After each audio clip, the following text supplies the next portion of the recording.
Assalamualaikum warahmatullahi wabarakatuh. Islam. Ang lahat ng papuri, papugay ay nauukol lamang kay Allah subhanahu wa ta'ala. Naway ang kanyang kapayapaan ay sumakanyang sugo na si Propeta Muhammad sallallahu alaihi wasallam, sampu ng kanyang mga kasamahan at pamilya. At ako po ay nagagalak dahil sa pagkakataon na binigay sa atin ni Allah subhanahu wa ta'ala. At binabati ko rin po ang aking mga magulang, mga líderes, mga kapita-pitagang, mga bisita sa umaga na ito, tulad ni Kagawad Mel Makas, Al-Hajj Abdullah Abu Bakar, Al-Hajj Tungko Abu Bakar, Imam Kidato Lumasig, Kage Shia Beda, Ustaz Ibrahim Malang, Ustaz Abu Bakar Palalisan, para naman po sa aking mga kasamahan sa operasyon ng 30 days, first 30 days summer class 2025, sa aking mga magigiting na mga kasamahan ng mga ustadjes, murakibin at musami'in, sa ating mudir ng programa na ito, Ustaz Fahad Palalisan, sa lahat po ng ating mga magulang na nandito ngayong umaga, at sa lahat po ng ating mga mag-aaral, hayakumullahu jami'an wa bayyakum wa tabawwa'tum min al-jannati manzila. So kanina lamang po ay binigyan ako ng instruction ng ating mudir ng summer class. Sabi niya, pahabain mo daw. Sabi ko, siguro ilang oras ang bibigay sa akin. Pwede na siguro 2 oras at kalahati. Okay lang sa inyo. Alhamdulillah, binayaan tayo ni Allah subhanahu wa ta'ala ng isang programa na nagpukaw sa ating pananampalataya at paniniwala kay Allah subhanahu wa ta'ala. Isang napakagandang opportunity na nagkakaroon tayo ng pagtitipon na tulad ng ganito upang itaas ang salita ni Allah subhanahu wa ta'ala, tulad ng nabanggit ng ating butihing ustad, ang kalimat ng la ilaha illallah. Ito po yun, walillahi alhamd. So may ilang mensahe po ako para sa mga nandito ngayong umaga na ito. Unang-una, para sa ating mga gwapong mag-aaral, sa ato ang mga gwapong estudyante. Okay pa ba ta? Ako po ay nagagalak dahil ako ay nakapag-share ng kahit ilang oras lang. Naging part po ako ng planning ng programa na ito, at nakapagbigay din ako ng kaunting pangaral sa ating mga kapatid na mga mag-aaral. So ito ay bilang paalala sa kanila, mga estudyante kong minamahal, estudyante namin mga hindi naman gaanong pasaway, pero buutan yun sila, tinood lang. Ang pag-aaral, alamin nyo na ang pag-aaral ay isang mahabang proseso. Ang pag-aaral ay isang mahabang paglalakbay na ang kanyang dulo ay ang kamatayan lamang. Ito ay nabanggit nyo kanina ayon sa inyong hadith, talabul ilmi faridatun ala kulli muslim. Sinabi ng mga usuliyun, ayon sa pagkakabalangkas ng hadith, ang kahulugan nito sa mafhumul muwafaqa na tinatawag nila na umaayon na kahulugan sa hadith na nabanggit ng Propeta Muhammad sallallahu alaihi wasallam, na ang pag-aaral ika ay walang hangganan, maliban lamang sa kamatayan. So, hindi ibig sabihin na nakapag-graduate na kayo dito sa summer class, okay naman, makabasa naman ang Quran, kabalo na mo magsambayan, okay na to, undangan na nato ni. Hindi po. Ito ay binuksan lamang sa inyo ni Allah subhanahu wa ta'ala ang pintuan ng o pamamaraan ng tinatawag na pag-aaral. Mahabang proseso ito, insyaAllah subhanahu wa ta'ala. At inaasahan namin bukas sa makalawa na karamihan sa inyo, hindi man lahat sa inyo, karamihan sa inyo, pinapanalangin namin na sana kayo ay maging mga ustad sa umma na ito. Kayo ay maging mga qada, mga leader na may prinsipyo sa pananampalatayang Islam. Ito yung kailangan ahwaj. Ma ahwaj al-umma ila hadihi al-rijal. Ito yung kailangan ng umma sa panahon natin ngayon. Mga leader na may pananampalataya at mayroong paninindigan sa kanilang paniniwala. At binapanalangin namin na sa grupo ng mga bata na ito ay magkakaroon ng mga ulama, mga hufadhul Quran, mga leader na sila ang tumatayo bilang presentasyon ng Islam o modelo ng Islam sa kanilang komunidad. Ang pag-aaral, mga kapatid, sa pananampalatayang Islam, ito ay kahalintulad ng payo ni Imam Al-Albani rahimahullah. Kanya-kanyang sinabi, "At-tariqu tawilun wa namdi fihi kas-sulafa wa laysat al-ghaya an nasila ila dhalika at-tariq aw ila akhir al-mataf wa innama al-ghaya an namut wa nahnu fi at-tariq." Sinabi ni Imam Al-Albani rahimahullah, ang pananampalatayang ito, tulad ng pag-aaral, ito ay kabilang sa pananampalataya, ay isang napakahabang daan, isang napakahabang paglalakbay. Na para bagang tayo ay umuusod doon sa daan na yun na tayo ay mga pagong, napakabagal. Hindi naman ang gaya o ang goal natin ay umabot tayo sa dulo o hangganan ng daan na ito. Ngunit ang gaya o ang goal natin ay maabutan tayo o madatalan tayo ng kamatayan na tayo ay nasa Islam, na tayo ay nasa paninindigan ng ating paniniwala. Bilang tayo sa ating mga mag-aaral, huwag kayong tumigil sa pagpapangarap ng pag-aaral. Maraming mga oportunidad sa panahon natin ngayon ng pag-aaral. Meron tayong mga marakis na binuksan sa atin kaliwa kanan, walillahil hamd. Sino mga nagnanais na another na naman na step ng pag-aaral nila, mas mataas na baitang ng kanilang pag-aaral? Meron po tayong mga pag-aaral sa Cotabato, sa Marawi, sa Jensa, and even sa Davao. Meron po tayo sa Sirawat. Meron po tayo sa mga iba't ibang lugar na pwede tayo magpag-aral, inshallah. Sa Baguio City, in fact, galing po ako ng Baguio City for 3 years. So, sinong gusto na mag-aral sa Baguio at may sapat na determinasyon at kakayanan, ay taas na mga kamay o magtungo sa akin mamaya. Inshallah ta'ala, kaibigan po natin ang ating mga mudir doon. So, sino man ang gusto mag-aral sa mga mahad na yun, bigit nila. Nandito po kami as a team, mga kapatid ko na mga ustads, na maaaring makatulong sa inyo upang mas ma-elevate, mas ma-promote ang inyong pag-aaral sa mataas na pangkat, inshallah. At sino pa man ang mga nagnanais na lumabas sa Pilipinas, meron po tayong mga opportunity ng pag-aaral, mga kapatid, na mga mag-aaral. Ang Saudi Arabia po ngayon ay kada taon po ay nagre-recruit ng mga estudyante. Libre po lahat yan. In fact, bibigyan ka pa ng allowance. Ang allowance ng mga estudyante doon ay 850 riyal. So, ang sapat na po yun para sa isang buwan at sobrang pa po yun, makakapagpadala ka pa sa iyong mga magulang kung mag-aaral kayo doon. Subhanallah. Libre kayo ng ticket, back and forth. Libre kayo ng mga libro, accommodation, lahat po yun, libre. So, sinong gusto mag-aaral, inshallah? Wala? Wala? O sige, takbiran nga natin kung gusto nyo talaga mag-aaral. Takbir! Yes, inshallah ta'ala. Pangarap namin na bukas sa makalawa, sa hinaharap, inshallah, habang kami ay nakaupo na lang dahil matanda na, may pupunta sa amin at hahalik sa aming mga noo. Ustads, ako po yung naging estudyante mo sa soccer class. Alim na po ako ngayon. Hafid na po ako ngayon ng Quran. Alhamdulillah, pwede na kaming mamatay. May naitanim na kami na kabutihan, walillahil hamd. Yun ay pangarap namin sa inyo. Pangarap namin sa inyo yun. Inshallah subhanahu wa ta'ala.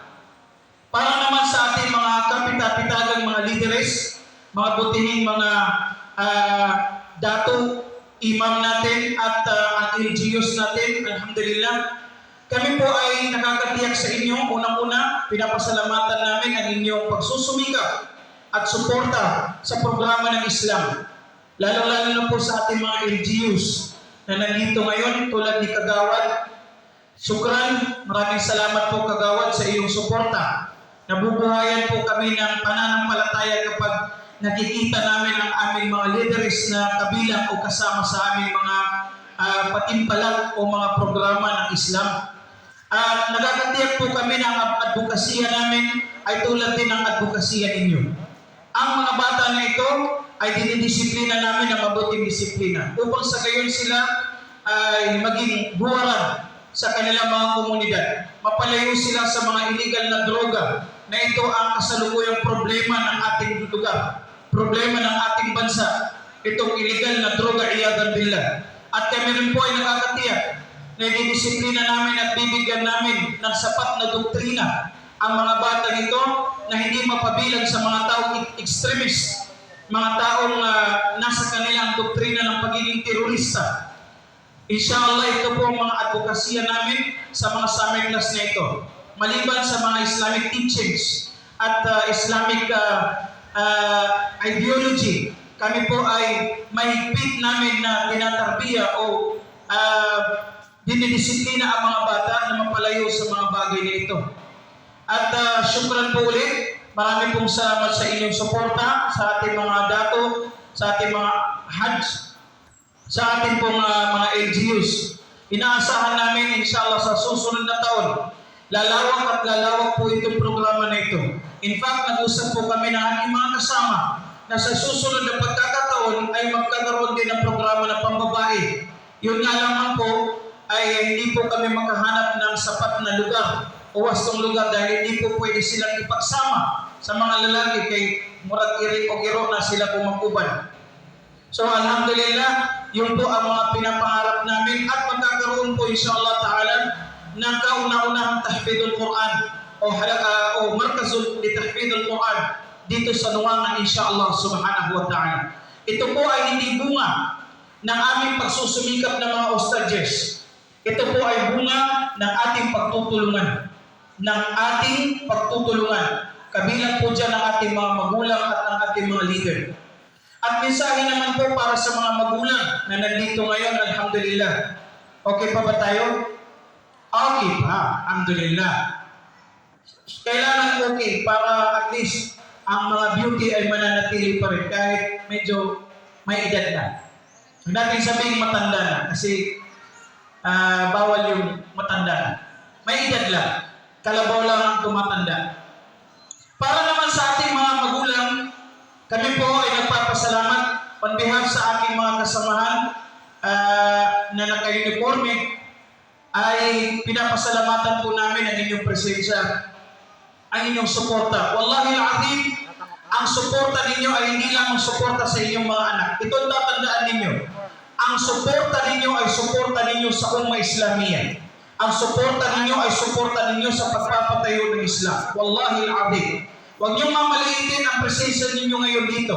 Huwag niyong mamaliitin ang inyong pag-upo ngayon kasama sa amin. Wallahi, thumma wallah. Sumpaman kay Allah subhanahu wa ta'ala. Ang pag-upo ninyo dito ay isang napakalaking porsyento ng pagpapatayo at punto upang may patayo ang Ummah Islamiyah sa ating bawat lugar. Tulad ng narinig ko po kay Ustaz Abu Bakar Palalisan, meron pong galing sa iba't ibang lugar dito.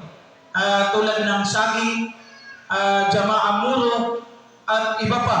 So inshallah lalawak po ang programa nito bi'idnillahi azza wa jalla inshallah. So para sa mga magulang, kami po bilang mga guro nila ang tumatayo bilang pangalawang magulang ng mga bata. At nakakalungkot man isipin, kahit nasa Davao ko, tinitignan ko yung picture ng mga bata na nagpaalam, medyo nadurog din yung puso ko. Kasi wala ako ditong time na yun. Sarap sana ng pagyayagapin kahit may mga amoy laway, ay may mga amoy unan. Kasi bakit? Napamahal po sa amin yung inyong mga anak. Hindi po namin trato sa mga bata ang estudyante. Hindi po. Ang trato namin sa inyong mga anak, kaibigan. Ang trato namin sa inyong mga anak, kalaro. Ang trato namin sa inyong mga mga anak ay kapatid. At ang pinakamahalaga na trato namin sa inyong mga anak din namin. Kaso nga lang, 30 days lang ang binigay ninyo sa amin. So ngayon, tapos na yung aming daw, tapos na yung rule namin bilang mga teachers nila, bilang mga guro nila. So ipapasa na naman namin po sa inyo ngayon ang bola upang disiplinahin at i-maintain po sa mga bata kung ano ang mga natutunan nila. Natutunan ng mga bata sa loob lamang ng 30 days ang sala. So ibig sabihin, yung sala na yun, kailangan manatili sa kanila yun. At kayo ang magiging metsonon. Dahil kapag ang bata ay umuwi sa kanila at nakikita yung tatay hindi nagsasala, nakikita yung nanay hindi nagsasala, ano yung magiging resulta ng aming tarbiya sa mga bata? Wala rin. Dahil nakikita nila sa mga magulang ang katamaran sa pag-iibada. Kaya sinasabi ko kanina, pinasa na po namin sa inyo ang rule na yun. Kayo na naman po ang mag-grow, magpalawak sa mga bata na yun, magpalaki sa mga bata na yun. Yung disiplina na iniwan namin sa kanila, yung pag-uugali, yung pagkikitungo na mabuti sa dalawang magulang, yung sala, lahat ng mga ibada na tinuro namin, kayo po yung magdidisiplina ulit nun, insyaAllah. InsyaAllah, mga magulang, insyaAllah. Bimunasabat Eid al-Adha, kakasala lang po natin, katatapos lang po ng ating Salatul Eid, Eid al-Adha, alhamdulillah. Ngayon, pa rin po ang araw na ito ng ating selebrasyon ng Eid, dahil ito ay kabilang sa mga ayamut tashrik, alhamdulillah. So, napag-aralan natin, narinig natin sa khutbah ang ilang mga pangaral sa kwento ni Ibrahim a.s. ni Abraham sa kanyang anak na si Ismail a.s. Diba? Narinig po natin yun na kinatay ni Ibrahim o kakatay ni Ibrahim ang kanyang anak. Sinabi ng Allah subhanahu wa ta'ala, فَلَمَّا بَلَغَ مَعَهُ السَّعْيَ قَالَ يَا بُنَيَّ إِنِّي أَرَى فِي الْمَنَامِ أَنِّي أَذْبَحُكَ فانظر ماذا ترى قال يا أبت افعل ما تؤمر ستجدني إن شاء الله من الصابرين. Isang napakalaking aral po ito ngayong araw na ito. Nung umabot na ng edad ang anak ni Ibrahim a.s. sa hindi pagiging binata o hindi naman pagiging bata doon sa kalagitnaan, na ayon kay Sheikh Ibn Uthaymin rahimahullah, ito yung edad na pinakamamahal talaga ng magulang ng mga anak, tulad ng nakikita natin ngayon. Yun yung panahon na kung saan ang bata ay sumusunod na sa iyo, na pag-uutusan mo na minsan, hindi na humihiwalay sa iyo. Yun yung panahon na yun na sinabi ng Allah subhanahu wa ta'ala, pinakita ang panaginip kay Ibrahim a.s. na kakatayin niya ang kanyang anak. Allahu Akbar. Imagine, kakatayin ang kanyang anak. At tulad din ng nabanggit ng anak, qala ya abati if'al ma tu'mar, o aking ama, gawin mo ang ipinakutos sa iyo ni Allah subhanahu wa ta'ala. Siguradong matatagpuan mo ako kabilang ang mga taong mapagtimpi. Kaya hindi kinaya ni Ibrahim a.s. na katayin agad ang kanyang anak. Kinuha ni Ismail a.s. ang kanyang patalim at nilagay ito sa kanyang liig upang siya ikatayin. Ya Abi, gawin mo na kung anong pinakutos sa iyo ng Allah subhanahu wa ta'ala. Hanggang sa ito ay pinalitan ni Allah subhanahu wa ta'ala ng isang napakalusog na tupa o kambing. Ano bang aral na matututunan natin dito mga magulang, mga mahal naming magulang? Sa panahon na ito, kailangan nating magkatay ng ating mga anak. Apot? Hindi ibig sabihin magkakatay tayo ng literal na magkakatay po. Ngunit, kakatayin natin ang ating mga anak sa pamamagitan ng disiplina. Kakatayin natin ang ating mga anak kahit gaano pa natin ito kamahal. Hinihiwalay natin sa ating mga tahanan upang makapag-aral, upang maging instrumento ng Islam bukas sa makalawa. Kaya pinapaaral natin ito ating mga anak. Ito yung pagkakatay dito mga kapatid, mga magulang. Sinasakripisyo natin ang ating mga anak, hindi lamang dahil sa kagustuhan natin. Dahil kung tayo lang, ayaw natin mapahiwalay ang ating mga anak, tama? Ilang araw din nahiwalay sa inyo ang iyong mga anak. Di ba na-miss nyo sila? Pero wallahi labim, yung pagkahiwalay nyo sa kanila, yun yung pagkakatay nyo para sa Allah subhanahu wa ta'ala. Bakit? Dahil bukas sa makalawa, inshallah, itong mga anak ninyo ay magsisilbi ito sa inyong mga lipunan, sa Islam, sa Ummah Islamiyah. Mag-iimam, magkukhutba, magpapaalala, tatayo bilang representative ng Islam ang inyong mga anak. Ito yung tinatawag na pagkakatay natin. Sinasakripisyo natin ang ating kalungkutan upang may patayo ng tama at wasto ang pananampalataya. Dahil sa inyong mga anak, inshallah subhanahu wa ta'ala. Ako, 11 years, hindi kami nagkita ng aking nanay. 11 years, hindi ko nasilayan ang mukha ng aking ina. Hinahanap ko ang yakap ng aking ina. Ngunit, inaisip ko rin na ang tagal na yun at ang tagal ng pagtitiis na yun ay bilang pagsakripisyo din namin sa pananampalataya. Walillahil hamd. Ito naman ay nagdulot ng kaunting tulong upang may tayo natin ang tama na katuruan ng pananampalatayang Islam, tamang doktrina ng pananampalatayang Islam. So dahil dito mga kapatid sa pananampalatayang Islam, nais naming pasalamatan ang inyong presensya at inyong suporta. Okay pa ba tayo sa susunod inshallah na summer class? Mga magulang, gusto niyo ba ng pambabae inshallah? Inshallah? Sige inshallah, maghahanap tayo ng lugar na pwede nating mapagsagawan ng programa ng pambabae ng summer class inshallah. On behalf sa mga kasamahan ko na nandito ngayon, nais namin extend ang pasasalamat namin sa inyo bilang magulang. At dahil doon, kami na mga tumatayo bilang pangalawang mga magulang nila, ay nais namin bigyan kayo ng konting regalo galing sa inyong mga anak. Konting regalo lamang. So hinihiling ko sa mga bata, hinihingi ko sa mga bata na tumayo. Sige, tindog mo tanan. Alam natin na before tayo pumasok sa summer class, tayo ay naging pasaway sa ating mga magulang. Natay mga nabuhat nga medyo bugoy kayo ta. Nisupak ta sa ilahan, na yung mga butang na medyo dilig na wala na gustuhan sa itong mga ginikanan. May mga panahon na nagalit sila sa atin. May mga panahon na medyo hindi nila nagustuhan ang ating pag-uugali. May mga panahon na matigas ang ating mga ulo. Tama ba? Takbir! Naging magpasaway tayo sa kanila. Pero pakita din natin at ipadama natin sa kanila na ang 30 days na napag-aralan natin, alhamdulillah, may nagbago sa atin. Hingan natin ang kapatawaran sa ating mga magulang kung ano man ang nagawa natin kasalanan. Hingan natin ang kapatawaran kung ano man ang nagawa natin ayaw nila.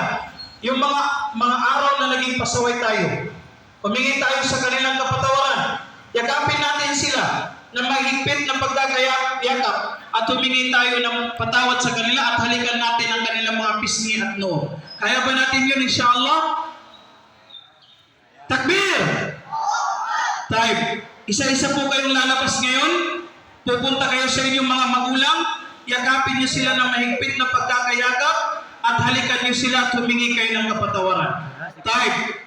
Wahid, Ithnain, Thalatha. Bismillah.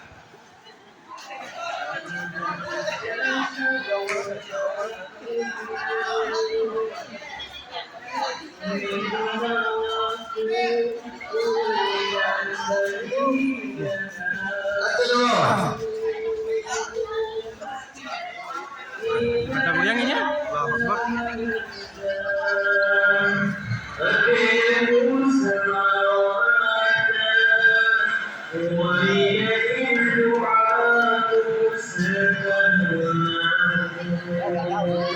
Oh, iya, berapa sih? Hah?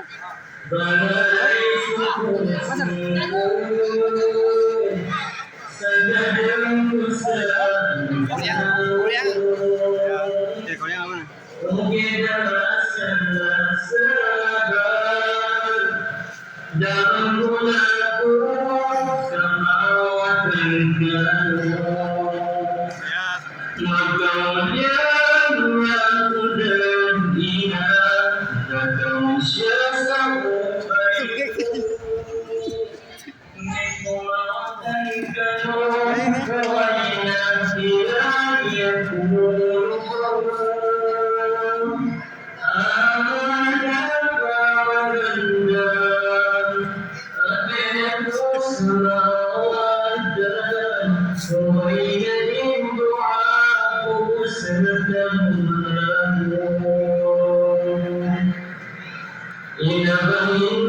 Sa